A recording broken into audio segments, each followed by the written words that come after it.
सच्चिदानंद रूपाय विश्वोत्पत्त्यादि Hathaway तापत्र विनाशाय श्री कृष्णाय वयम नमः। वसुदेव सुतम देवम कंस चाणूरमर्दनम देवकी परमानंदम कृष्णम वंदे जगद्गुरुम। आप सभी को मेरा प्यार भरा राधे राधे। मैं हूं देवकी नंदन और आप देख रहे हैं जी न्यूज। जी न्यूज पर एक विशेष कार्यक्रम, और वो विशेष कार्यक्रम है कृष्णलोक, द अनटोल्ड मिस्ट्रीज। मतलब जो सुनी नहीं गई अथवा सुनी गई तो संशय भी हम सब के मन में रहा। आइए चलते हैं ऐसी यात्रा पर, जिस यात्रा में अगर आपको कृष्ण से प्रेम है, आनंद भी आएगा, मगन भी होगे, नेत्र आनंद लेंगे, श्रवण आनंद लेंगे और हृदय भी गदगद हो जाएगा। चलिए मेरे साथ ब्रज की यात्रा पर। राधे राधे।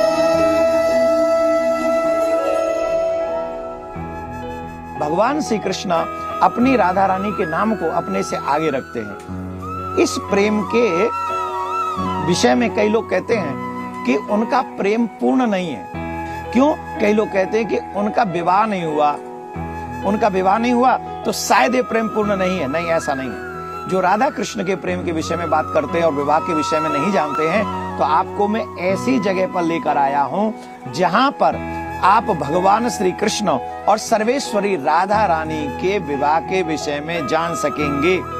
तो आप कहेंगे ऐसी कौन सी जगह है? तो आइए मैं आपको भांडेर वन में लेकर आया हूं, जहां जगत पिता ब्रह्मा जी ने बाल रूप में सर्वेश्वर श्री कृष्ण का विवाह राधा रानी से करवाया था।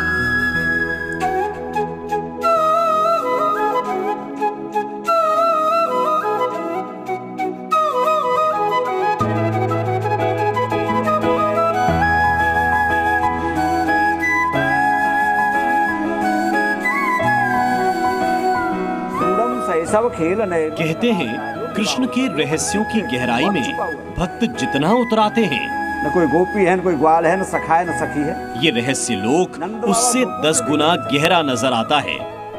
द्वापर में श्री कृष्ण ने जो लीलाएं की, उनके रहस्य आज भी मृत्युलोक में विद्यमान हैं।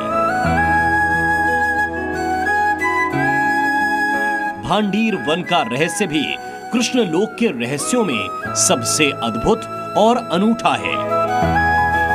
उसका उद्धार यही भांडीर वन में किया कृष्ण ने, लेकिन ब्रजवासी ग्वाल बाल सखा जो थे उन्होंने कहा कि आपने गौ हत्या की, तो उसका प्रायश्चित यही किया है। ये रहस्य जुड़ा है श्री कृष्ण और उनकी प्राण प्रिय राधा रानी से कि भांडीर वन में वही जीव प्रवेश कर सकता है, वही जीव पहुंच सकता है। बोले कौन सा? बोले जो राधा कृष्ण युगल के विवाह में किसी न किसी रूप में सम्मिलित था। भांडीर वन वो अनूठा स्थान है जहां पर राधा रानी और श्री कृष्ण का विवाह हुआ था, जहां पर श्री कृष्ण ने राधा रानी के गले में वरमाला डाली थी, जहां पर इस अद्भुत और गुप्त विवाह का साक्षी वट वृक्ष आज भी मौजूद है। वो मंडप, वो सिंदूर, वो मिलन, राधा कृष्ण के महामिलन की वो सारी निशानियां आज भी राधा कृष्ण विवाह स्थली में दिखाई देती हैं।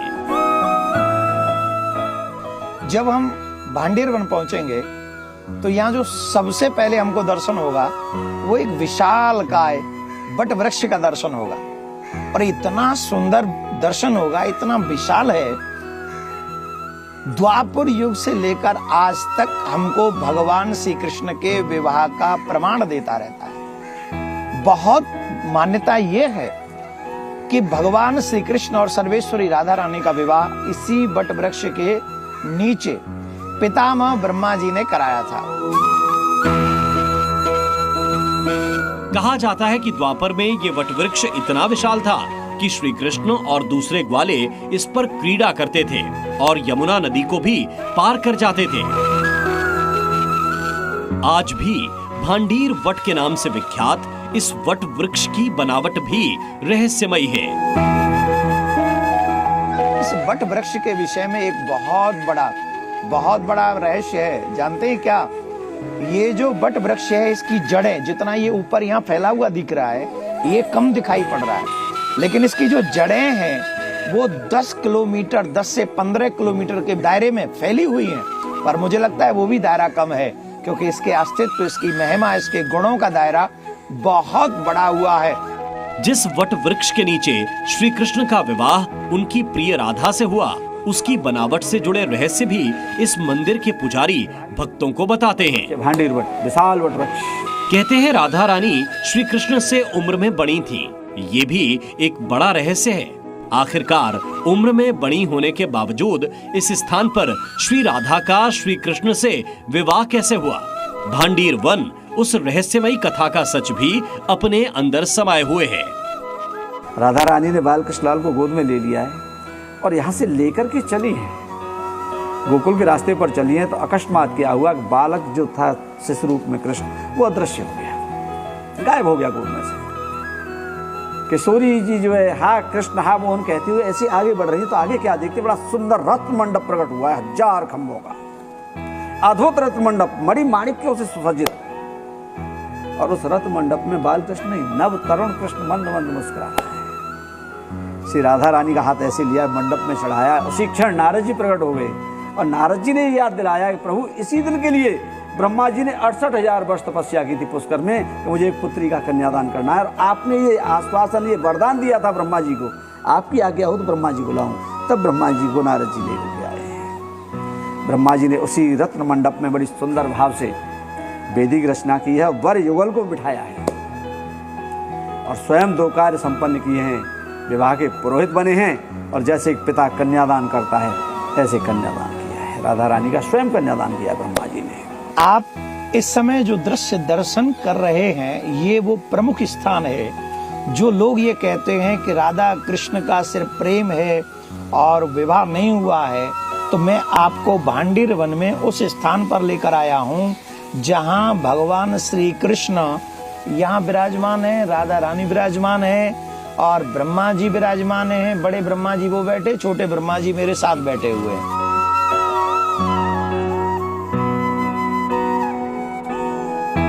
भांडीर वन में ही एक और चमत्कारिक दृश्य हम सभी अपने नेत्रों से देख सकते हैं। इसे आप कह सकते हैं कि ये रहस्य बहुत बड़ा है। भगवान श्री कृष्ण का इस जगह पर जो दर्शन हमको हो रहा है, वो दर्शन है कि श्री कृष्ण मोर पंख से सर्वेश्वरी राधा रानी की मांग भर रहे हैं और यहाँ पर ब्रह्मा जी विराजमान हैं। ऐसा दर्शन पृथ्वी के किसी भी स्थान पर आपको नहीं होगा। भांडीर वन कृष्ण के एक और रहस्य का साक्षी है। श्री कृष्ण और गोपियों की रासलीला की कथा आपने जरूर सुनी होगी, लेकिन भांडीर वन में श्री कृष्ण की गोपियों के साथ कुश्ती भी हुई थी। लेकिन क्यों लड़ी थी कन्हैया ने अपनी प्रिय गोपियों के साथ कुश्ती? कृष्ण और उनके सखा यहाँ अखाड़ा खोद करके यमुना जी के किनारे आपस में मल क्रीड़ा कर रहे हैं, मल युद्ध लड़ रहे हैं। गोपियां आई हैं राधा रानी के साथ में। बोले क्या कर रहे हो रे, तुम्हारे बस मतलब की बात नहीं है, तुम अलग हटो। गोपियों, ये हम लोग मल क्रीड़ा सीख रहे हैं, मल युद्ध सीख रहे हैं और ये ताकत का खेल होता है। तो ललिता जी ने व्यंग्य किया कि ये बता तुम्हारे अंदर ताकत कहाँ से आई, तुम तो चोरी को माखन खाओ, ताकत तो हमारे अंदर है, हम अपनी मेहनत को माखन खाएं।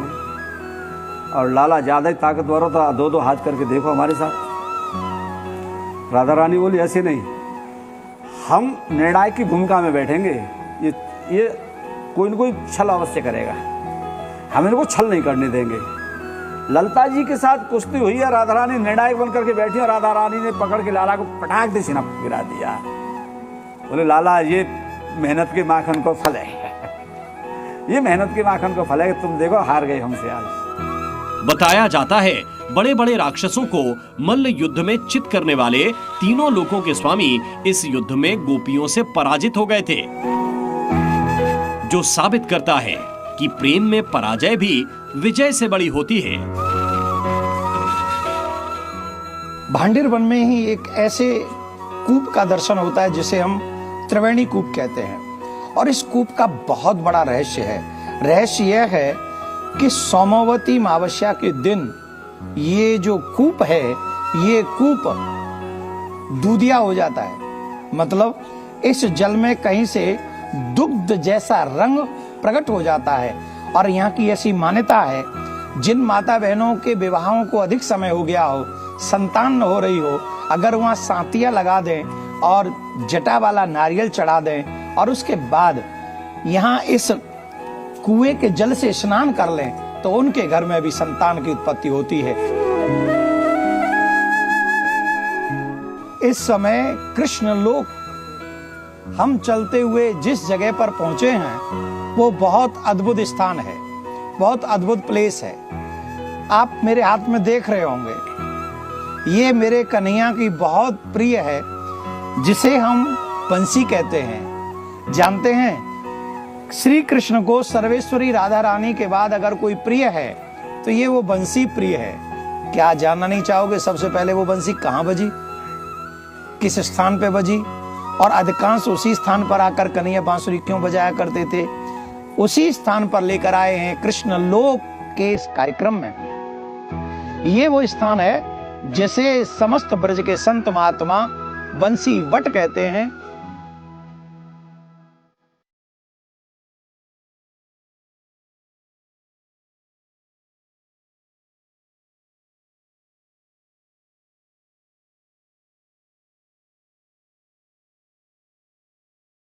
वृंदावन के इस कृष्ण धाम में मौजूद लोग इस वट वृक्ष पर कान लगाकर क्या सुन रहे हैं? इन लोगों के चेहरे पर पेड़ पर कान लगाने के बाद शांति क्यों नजर आ रही है? यहां पर चारों तरफ बांसुरी ही बांसुरी क्यों नजर आ रही हैं? श्री कृष्ण का इस स्थान से क्या संबंध है कि हर कृष्ण भक्त यहां खिंचा चला आता है? इन सारे रहस्यों से एक एक करके पर्दा उठेगा। यह स्थान है श्री कृष्ण को परम प्रिय कहा जाने वाला वंशीवट, जहां पर पहली बार सुनाई पड़ी थी श्री कृष्ण की मधुर बंसी की धुन। माता सरस्वती का आह्वान करके ठाकुर जी ने जब बांसुरी का तान छेड़ा था, वो तीनों लोगों को मोहित कर देने वाली थी। वो वंशीवट ही ये जगह है जहाँ पे पहली बार ठाकुर जी ने बांसुरी का तान छेड़ा। मेरे पीछे जो वृक्ष आपको दिखाई पड़ रहा है, ये वही वट वृक्ष है जिसकी छांव में आकर कन्हैया बैठकर प्यारी बंसी बजाया करते थे। और वो कौन सा प्राणी था जो उस बंसी की धुन को सुनकर मोहित नहीं हो जाता था, कृष्ण का दीवाना नहीं हो जाता था? हमने तो यहाँ तक सुना है, ब्रज के रसिक संत कहते हैं, जहाँ चलता न था कुछ काम तीर और कमानों से, विजय नटवर की होती थी वहां मुरली की तानों से। जो लोग इस पेड़ पर कान लगाकर कुछ सुनने की कोशिश कर रहे हैं, उनका दावा है कि वो बंसी की धुन सुन पा रहे हैं। कुछ लोगों को इस जगह से मृदंग और दूसरे वाद्य यंत्रों की आवाज भी सुनाई पड़ती है। इस वट वृक्ष के समीप आकर ही एक अलग ऊर्जा महसूस होती है। आप जानते हैं, ये बंसी कन्हैया को सबसे पहले यहीं मिली थी, और ऐसी मान्यता है, कई जगह पे ऐसा उल्लेख मिलता है, स्वयं शंकर भगवान ही बांसुरी बनकर कन्हैया के अधरों पर आकर चिपक गए। अरे कई बार तो गोपियां भी जलती थी इस बांसुरी से। हरे बांस की बांसुरी ते तप कीनो कौन, अधर सुधा पिए को पिए हम तरसे निस्बोन। बांसुरी कहती थी, अरे बांस की बांसुरी, न जाने तूने ऐसा कौन सा तप किया है कि पिया के अधरों से 24 घंटा लिपटी रहती है और हम उनके दर्शन नहीं कर पाते। ये कृष्ण लोक का ऐसा रहस्य है जो आज तक नहीं सुलझा। पेड़ के अंदर से ये धुन क्यों सुनाई देती है? बरगद के पेड़ पे ठाकुर जी बैठ के बांसुरी बजाते थे, जिसके वजह से इस क्षेत्र का नाम पड़ा वंशीवट। हम सबको जो आभास हो पाता है इस वट वृक्ष से, उसका कारण यह है कि यहाँ पे एक दिव्य भव्य कार्यक्रम हुआ था महाराज का। महाराज में यूज किए गए इंस्ट्रूमेंट ढोलक, नगाड़े, मृदंग, डमरू, करताल, झान, मंजीरे, घुंघरू, ये आपके भावनाओं के हिसाब से और ठाकुर जी की कृपा हो जाए तो आज भी इस वट वृक्ष और इसके सभी शाखाओं से 24 घंटा 8 पहर 7 दिन कुछ न कुछ लोगों को अभाव होता है। कहते ना, जाकी रही भावना जैसी प्रभु मूरत देखी थी तैसी, यही सब बात है। तो वो कौन सा धाम है जहां कन्हैया को बंसी का ही प्रसाद चढ़ाया जाता है और प्रसाद वहां से वापस भी बंसी का ही प्राप्त होता है? तो वो स्थान है बहुत प्यारा बंसीवट, जहां भक्त आते हैं तो कन्हैया को बांसुरी ही भेंट करते हैं, और जब वो वापस जाते हैं तो वहां के जो संत महात्मा हैं, जो पुजारी गण हैं, उनको बांसुरी ही वापस प्रसाद में प्रदान करते हैं। अपने इसी वंशीवट में ठाकुर जी ने अपने स्वरूप के साथ कुछ समय के लिए अपने बाल सखा श्री दामा जी को बांसुरी दिए थे। जिसके वजह से वो ठाकुर जी जैसे लगते भी हैं, इसीलिए उसके हाथ में बांसुरी, इसीलिए लोग यहाँ पे बांसुरी चढ़ाते हैं। वंशी वट की इस भूमि को रास की भूमि भी कहा जाता है, जहां पर श्री कृष्ण ने गोपियों के साथ रास किया। श्री कृष्ण को प्रिय इस स्थान पर और इस वट के बारे में कहा जाता है, वंशी वट सो वट नहीं, श्री कृष्ण नाम सो नाम। कहा यह भी जाता है कि इस वंशी वट के नीचे बैठकर गोपाल सहस्त्र नाम का सच्चे मन से जो पाठ करता है, उसे अपने नेत्रों से श्री कृष्ण के दर्शन हो जाते हैं। ब्रज की भूमि, पावन भूमि कन्हैया के लीलाओं से भरी हुई है। ऐसी ही एक रहस्यमयी लीला हमें वृंदावन के एक ऐसे स्थान पर मिलती है जहां युगों युगों से मौजूद एक ऐसी जलती हुई अग्नि है जो अभी तक शांत नहीं हुई। कृष्ण लोक में इसी का रहस्य हम जानने का प्रयास करेंगे। अग्नि प्रज्वलित है 1-2 वर्ष से नहीं, 500 वर्ष पहले ये अग्नि वैदिक मंत्रोच्चारण से प्रकट की गई थी और आज तक ये अग्नि बुझी नहीं है, शांत नहीं हुई है, आज तक जल रही है। ठाकुर जी के कार्य में जो भी अग्नि प्रयोग में आती है वही अग्नि प्रयोग में लाई जाती है और ये मंदिर है राधा रमण मंदिर।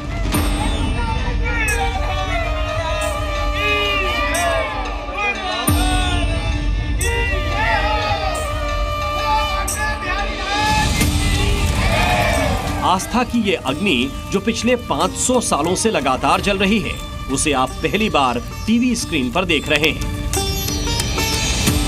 और राधा रमण मंदिर में अग्नि के हर काम का स्रोत ये दिव्य अग्नि है। इस मंदिर में 500 वर्षों से कभी माचिस का इस्तेमाल नहीं हुआ। गोपाल भट्टी जी जिन्होंने श्री राधा रमण लाल को अपने भाव एवं प्रेम से प्रकट किया, उन्होंने ही मंत्रोच्चारण से इस अग्नि को प्रज्वलित करी। यहाँ पर किसी भी प्रकार की माचिस का प्रयोग नहीं किया जाता है। जबकि इस मंदिर में रोज भगवान के सामने धूप दीपक जलाया जाता है, हवन भी होता है और मंदिर की रसोई में प्रसाद भी तैयार किया जाता है। इसके बावजूद माचिस का इस्तेमाल ना होना सभी को हैरान करता है। वही अग्नि से सारे ठाकुर जी के पकवान भोजन बनाए जाते हैं। इस मंदिर में बाहर का भोजन निषेध है। लेकिन ऐसा क्यों हो रहा है? इस अद्भुत मंदिर की दिव्य अग्नि का रहस्य क्या है?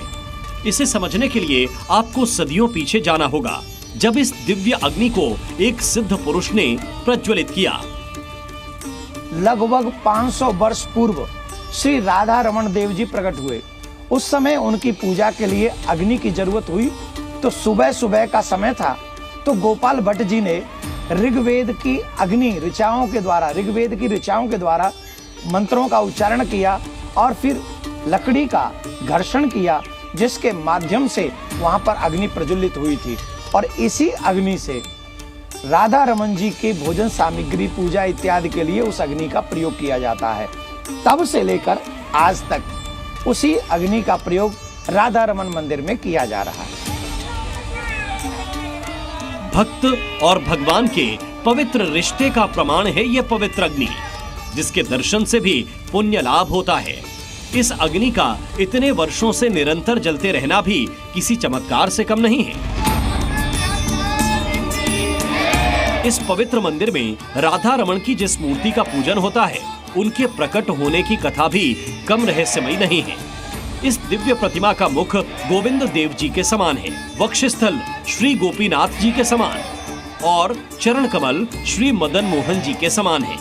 इसीलिए इस प्रतिमा में श्री गोविंद देव जी, श्री गोपीनाथ जी और श्री मदन मोहन जी के दर्शन का पुण्य मिलता है। राधा रमण एक चमत्कारिक घटना के साथ भक्तों को दर्शन देने प्रकट हुए। एक दिन एक व्यापारी आया जो हर मंदिर में आभूषण एवं पोशाक देता था। श्री गोपाल भट्टी जी को भी उन्होंने पोशाक एवं आभूषण दिए, पर उन गोल गोल छाले ग्रामों को वे कैसे धारण करा पाते। तो उनके मन में भी ये भाव आया कि यदि ये भी पूर्ण विग्रह होते तो मैं इनको सजाता।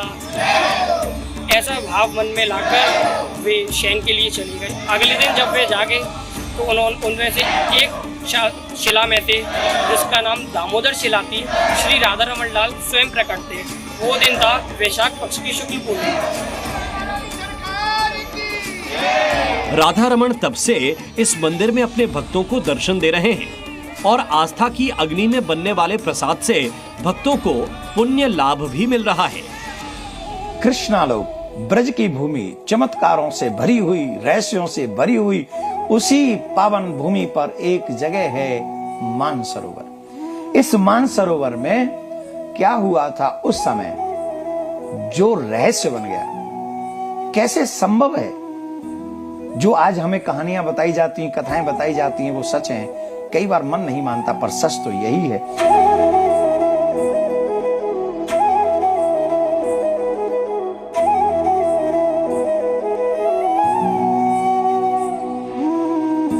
श्री राधा रानी मानसरोवर।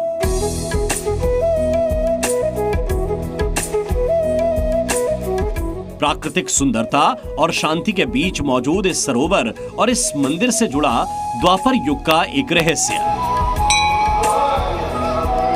जिसके खुलने के बाद आप जान पाएं जिन राधा रानी को श्री कृष्ण प्राणों से भी प्रिय थे, वो उनसे क्यों रूठ गईं और इस स्थान का उस घटना से क्या संबंध है। राधा रानी मानसरोवर के रहस्य को समझने के लिए आपको मुरलीधर के महाराज की कथा को सुनना होगा, जिसमें हिस्सा लेने के लिए तमाम देवी देवताओं समेत महादेव और माता पार्वती भी इस क्षेत्र में पहुंचे थे। यहाँ पर आदि अनादि काल से रास चला आ रहा है। यहाँ पर एक बार श्री जी ठाकुर जी से मान करके रूठ के बैठ गई, तो ठाकुर जी ने उनको मनाने के लिए यहाँ बहुत प्रयास करे। इस स्थान से ही महादेव को भी जब रास में प्रवेश लेना था, तो महादेव भी इसी स्थान पर आके इसी सरोवर में डुबकी लगाए। उसके बाद ललिता सखी जी से मंत्र लेकर के रास में प्रवेश मिला। इस महारास में माता पार्वती तो दाखिल हो गईं, लेकिन पहरे पर लगी गोपिकाओं ने महादेव को रोक दिया। मैं बताता हूं, जब भगवान श्री कृष्ण ने गोपियों के मन को प्रसन्न करने के लिए महारास किया था, उस समय उस रास में कुछ ऐसा हुआ जिसके कारण श्री सर्वेश्वरी राधा रानी कन्हैया से मान करके बैठ गई। और जब मान करके बैठ गई तो श्री कृष्ण उन्हें मनाने के लिए गए, और जब उनको मनाने, मान माने क्रोध में गुस्सा होकर बैठ गई, और जब वो गुस्सा होकर क्रोधित होकर बैठ गई तो श्री कृष्ण उन्हें मनाने के लिए गए। श्री कृष्ण के साथ सिंहासन पर दूसरी गोपी को बैठा देख नाराज हुई राधा जी महाराज से निकलकर धीरे धीरे आगे बढ़ चली और उस स्थान पर पहुंची जहां पर आज मानसरोवर है। श्री कृष्ण भी राधा जी को तलाश करते हुए उनके पांव का पीछा करते करते इस स्थान पर आ गए और राधा जी को मनाने लगे। कहा यह भी जाता है कि श्री राधा रानी को मनाने के लिए श्री कृष्ण ने अपनी बांसुरी श्री राधा रानी के कमल स्वरूप चरणों में रख दी थी। लेकिन राधा जी को मनाते मनाते जब श्री कृष्ण अचानक अंतर ध्यान हो गए तो राधिका अपने कृष्ण को याद करके रोने लगी। कृष्ण के वियोग में व्याकुल राधा जी के आंसुओं से इस सरोवर का निर्माण हुआ, जो आज भी राधा रानी मानसरोवर के रूप में मौजूद है और राधा कृष्ण के भक्तों की आस्था का केंद्र है। मान्यता है कि यहाँ पर दर्शन और मानसरोवर के स्थान से राधा रानी की कृपा मिलती है। तो इस मानसरोवर का दर्शन हम यहाँ पर कर रहे हैं, आप भी इसका दर्शन कीजिए। राधे राधे।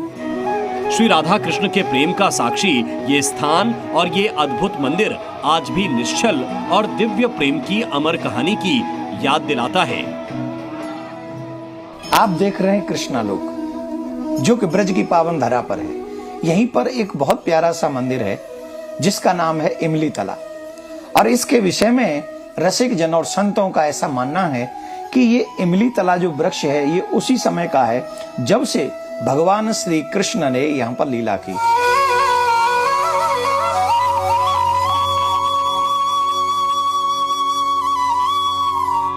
कान्हा से जुड़ी लीला का एक और प्रमाण इमली तला मंदिर के इस इमली के पेड़ से मिलता है, जिसे देखकर आप भी मानेंगे कि श्राप का असर इंसानों के अलावा पेड़ पौधों पर भी होता है। इस श्रापित पेड़ से जुड़े कई किस्से और पौराणिक कथाएं हैं और भगवान के भक्तों को इस कथा पर पूरा भरोसा भी है। एक दिन पका हुआ इमली से है और राधा रानी का पैरों का जो श्रृंगार वो खराब हो गया, और खराब होने के बाद राधा रानी बोला, इस वृंदावन 84 कोष का अंदर सारे इमली वृक्षों को मैं साफ दे रहा हूँ, जो कभी नहीं इमली पकेगा। सबसे पहले आपको आज से करीब 500 वर्ष पहले की घटना बताते हैं। तब प्रसिद्ध कवि चैतन्य महाप्रभु वृंदावन आए थे। बताया जाता है कि हर दिन वो इमली तला घाट पर आकर श्री कृष्ण का जाप करके उनकी भक्ति में लीन हो जाते थे। कहते हैं कि उन्होंने इमली तला मंदिर के इसी प्रसिद्ध इमली के पेड़ के नीचे बैठकर श्री कृष्ण का ध्यान किया था। चैतन्य महाप्रभु की वजह से यह मंदिर वैष्णव परंपरा के भक्तों के लिए पूजा और तीर्थ का एक पवित्र स्थान बन गया है। मंदिर के चारों तरफ की दीवारों पर चैतन्य महाप्रभु की कहानियों को प्रदर्शित करती हुई कलाकृतियां बनी हुई हैं।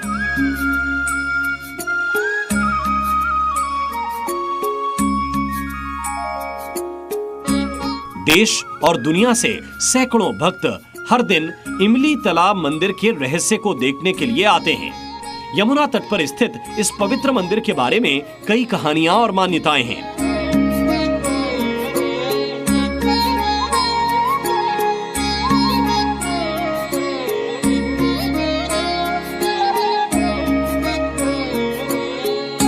इससे जुड़ी दूसरी कहानी इमली के पेड़ को राधा रानी के श्राप के बारे में। आखिर ऐसा क्या हुआ कि राधा रानी ने एक पेड़ को श्राप दे दिया? और कई युग बीतने के बाद भी इमली के पेड़ पर उस श्राप के प्रमाण आज आपको दिखाएंगे।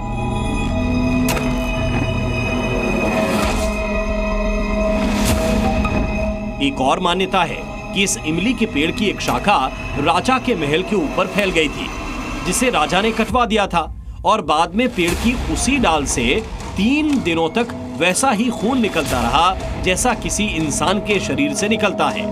हालांकि बाद में इसी के करीब एक और इमली का पेड़ लगा दिया गया था। मध्य प्रदेश टीकमगढ़ का राजा ने जब इस पेड़ को एक शाखा काट दिया था तो 3 दिन तक इस पेड़ से खून बहने लगा।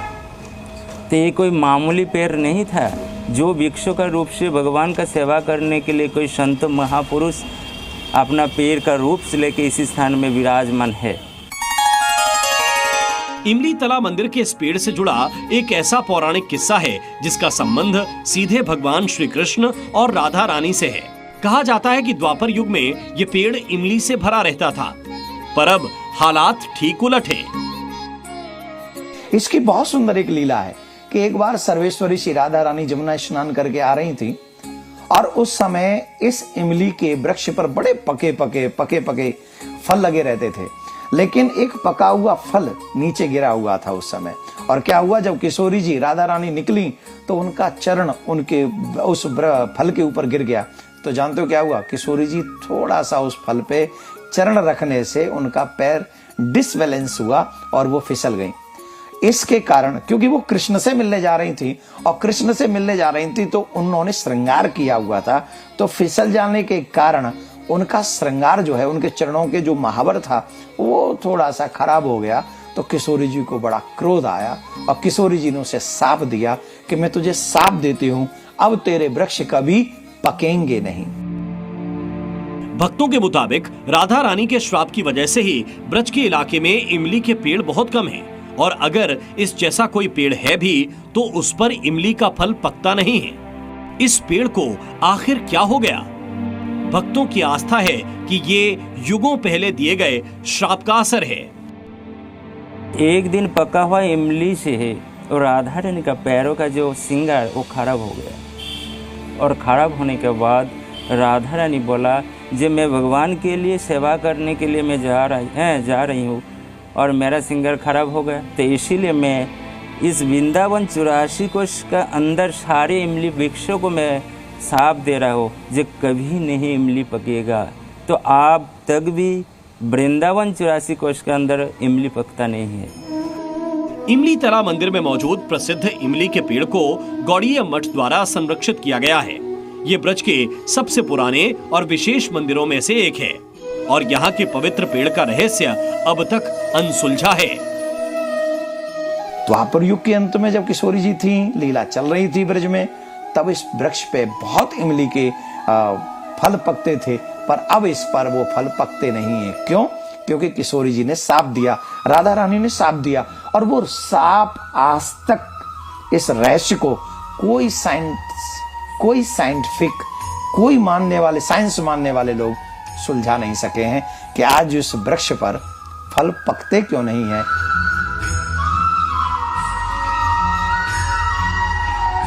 भगवान श्री कृष्ण ने इसी स्थान पर, जिस स्थान में अभी खड़ा है मैं है, ये देखो लिखा हुआ, ये 5,500 साल का पेड़, मतलब वही पेड़ है।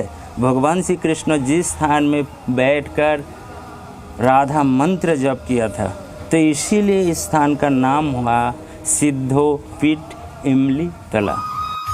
पवित्र ब्रजभूमि का इमली तला मंदिर भगवान श्री कृष्ण, राधा रानी और उनसे जुड़े रहस्यों और किस्सों को समेटे हुए है।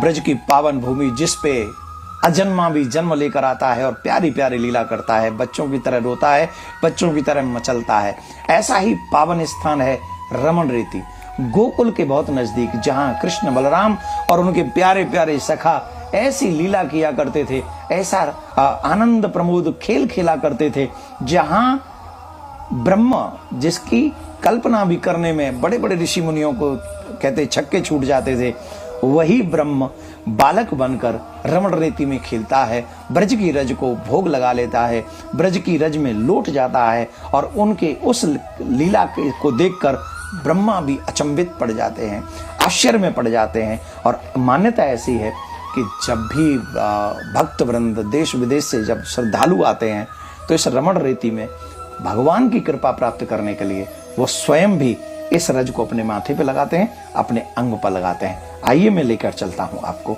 इस पावन स्थान पर। रमण रेती में आने वाले कृष्ण भक्त यहाँ की रज यानी रेत में लोटे बिना वापस नहीं जाते हैं। मान्यता है कि बाल अवस्था में कान्हा यहाँ की रेत में खेलते और लौटते रहे। भक्तों के बीच यहाँ की रेत और मिट्टी को लेकर कई मान्यताएं हैं। कुछ लोग मानते हैं कि इस रेत में शरीर का दर्द और कष्ट दूर करने की क्षमता है। रमण रेती नाम दो शब्दों से मिलकर बना है। पहला रमण यानी आमोद प्रमोद, और दूसरा शब्द है रेती यानी रेत। और श्री कृष्ण की बाल लीलाओं की इस भूमि का स्पर्श करने के लिए भक्त इस रेत में लेट जाते हैं। किसी खास वजह से यहाँ की रेत आसपास के इलाके से अलग दिखती है। आज तक इस रेत का रहस्य कोई सुलझा नहीं पाया।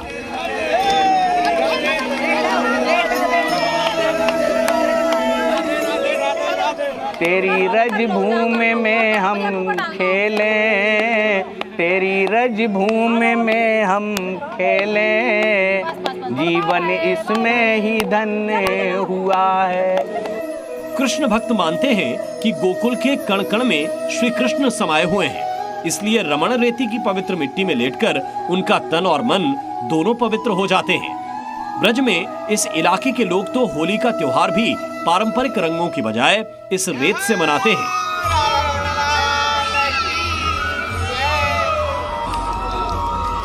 रमण रेती में जो वैभव है, आध्यात्मिक वैभव, भौतिक वैभव तो कुछ नहीं है, घास फूस की पर्ण कुटीर है, और आध्यात्मिक वैभव यहाँ जो है, यहाँ बरबस जो लोग आते हैं उनका मन यहाँ के वातावरण में प्रफुल्लित हो जाता है, शांत हो जाता है, और यहाँ के जो प्राकृतिक वातावरण है उनमें गौ माताओं की कृपा हम अनुभव करते हैं कि गौ माताओं की कृपा से जो भी यहाँ दिव्यता है, जो भी यहाँ वैभव है, आध्यात्मिक वैभव, वो गौ माताओं की कृपा से है।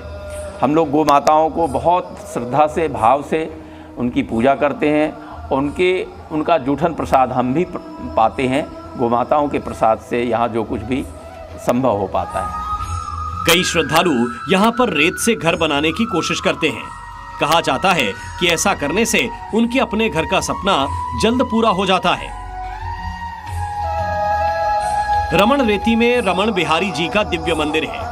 प्राचीन मंदिर के जर्जर होने के बाद नए मंदिर में रमण बिहारी जी को स्थापित किया गया, जहां राधा कृष्ण की अष्ट धातु से बनी हुई मूर्ति विराजमान है।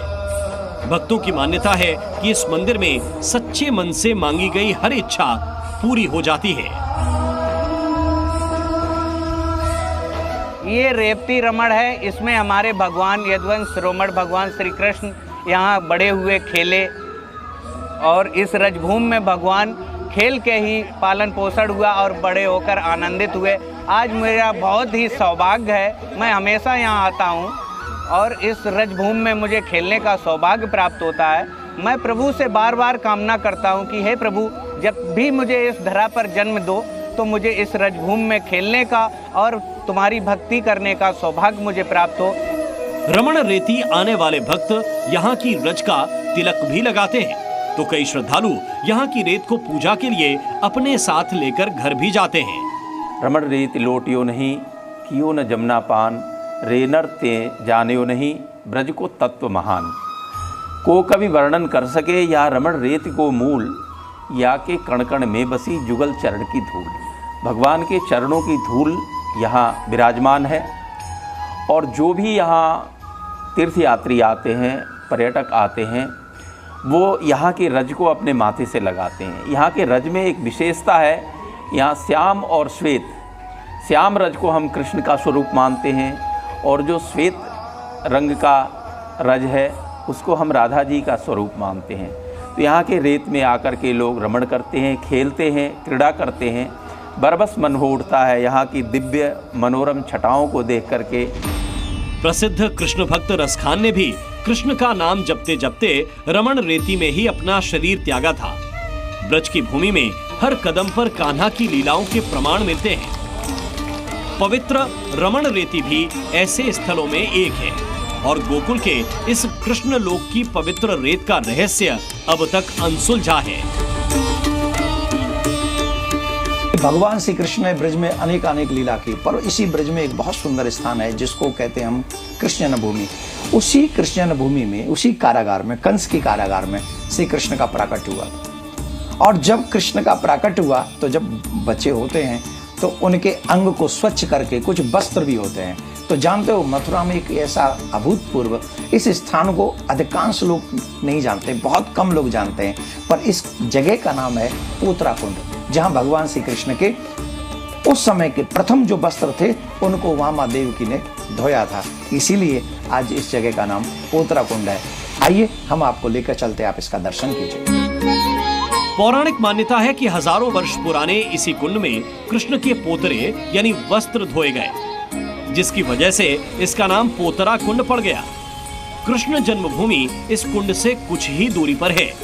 कहा जाता है कि जन्मभूमि के पास एक छोटी कोठरी में कंस ने वासुदेव देवकी को कारागार में कैद किया था। यानी पोतरा कुंड भगवान श्री कृष्ण जन्म स्थान के करीब है और कृष्ण भक्तों के मुताबिक पोतरा कुंड श्री कृष्ण के जन्म से भी पहले यानी हजारों वर्ष पुराना है। आज पोतरा कुंड तक जाने के लिए 3 दिशाओं में बड़ी बड़ी सीढ़ियां और एक तरफ से गौ घाट मौजूद है। यहाँ कुंड के चारों तरफ कोठरियां भी बनी हुई हैं। दावा है कि यहाँ एक ऐसा गुप्त रास्ता बना हुआ था जो सीधे कंस की काल कोठरी से जुड़ा था और उसी रास्ते से माता देवकी कान्हा के जन्म के बाद वस्त्र धोने के लिए पोतरा कुंड तक पहुंची। पोतरा कुंड को ब्रजमंडल के सबसे पवित्र कुंडों में एक माना जाता है। इसके साथ एक प्राचीन परंपरा जुड़ी हुई है। ब्रजमंडल में आज भी नवजात के कपड़े इस कुंड में धुलने के बाद ही शुद्ध माने जाते हैं। कहा जाता है कि इस परंपरा का पालन ब्रजवासी आज भी करते हैं। श्री कृष्ण जन्माष्टमी के दिन पोतरा कुंड में विशाल मेला लगता है। कान्हा से जुड़े होने की वजह से इस कुंड का विशेष धार्मिक महत्व है। पुरातत्व विभाग ने इस कुंड का संरक्षण शुरू किया। इसके बाद यहाँ बैरिकेडिंग लगाने के साथ साउंड और लाइट शो की शुरुआत भी हुई। पोतरा कुंड में वर्षों पहले अंदरूनी जल स्रोतों से पानी भरने की व्यवस्था की गई, पर समय के साथ साथ ये स्रोत बंद होते गए। जब कृष्ण भक्त मथुरा के प्राचीन मंदिरों और रास्तों से गुजरते हैं तो पोतरा कुंड का शांत जल उनका स्वागत करता है। मथुरा में धर्म और आध्यात्म के बीच पोतरा कुंड अपने आप में विशेष महिमा रखता है। ये भक्ति, पवित्रता और पौराणिक कथाओं का सार समेटे हुए है। पोतरा कुंड और इससे जुड़ी मान्यताएं आज भी ब्रज के अनसुलझे रहस्यों में एक हैं।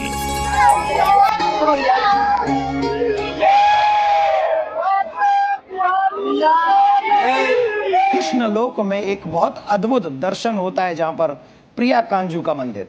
प्रिया कांजू का मंदिर, आप सोचे प्रिया माने श्री राधा रानी, कांत माने श्री कृष्ण, जो दोनों ही मिलके जब एक नाम होगा तो होगा प्रिया कांजू। चू माने जी, तो रिस्पेक्टफुल माना जी लगाते हैं। वहां एक लोटस टेम्पल, कमल के पुष्प पे, ऐसा लगता है जैसे कमल के पुष्प के भीतर भगवान विराज रहे हैं।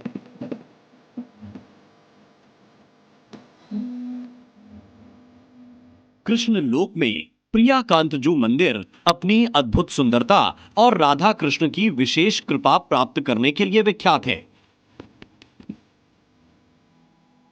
कृष्ण भक्तों के लिए यह मंदिर आस्था का केंद्र है। सबसे खास है इस मंदिर की ब्रज गुफा, जहां पर आप श्री कृष्ण की सभी लीलाओं के दर्शन कर सकते हैं। कृष्ण सिर्फ रास ही नहीं करते हैं, कृष्ण और भी बहुत कुछ करते हैं। तो क्या करते हैं ये जब जानना हो तो आप अपने छोटे छोटे बच्चों को भी लेके जाएंगे तो आपको प्रिया कांजू के मंदिर में ब्रज गुफा का दर्शन करना चाहिए, जहां पर ऐसा दर्शन होता है कि अवतार से लेकर कैसे उन्होंने पूतना का वध किया, कैसे उन्होंने माखन चुराया, कैसे उन्होंने उखल बंधन किया, फिर कैसे उन्होंने कंस का, अकासुर का, बकासुर का, तृणावर्त का वध किया, उसके बाद कैसे मथुरा गए, फिर कैसे द्वारका गए और द्वारका में रहकर फिर कैसे कुरुक्षेत्र में उन्होंने महाभारत जैसा विशाल का युद्ध कराया। इन सब का दर्शन कहाँ होता है? प्रिया कांजू के मंदिर में।